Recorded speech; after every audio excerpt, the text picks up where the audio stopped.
Join Cell Academy, Goa's best coaching for IIT, JEE and medical exam preparations for class 7 to 12. Register today for Cell Talent Search exam for class 6 to 12. Admissions are now open for repeaters medical batch for NEET 2022. So the only Indian society considers that the concept of old is gold.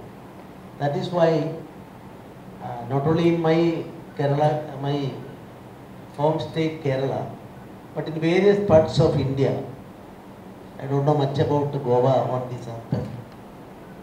In every family, we are considering out the elderly person as just like a divine person. There are so many schemes are also there. Financially, the elder people are 100% protected in certain countries. One classic example is US. At the same time, if you go to parks in America, evening time, you can see elderly people, they will always spending their time alone. In Goa, we know that many of the old people are in the aged homes. The youngsters are abroad and their old parents and old relatives are alone in Goa.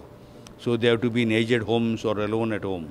Because of this, we found a necessity to have programs for the old people so that loneliness, which is the biggest sickness in old age, can be cut off and they can have a better life in these twilight years of their life.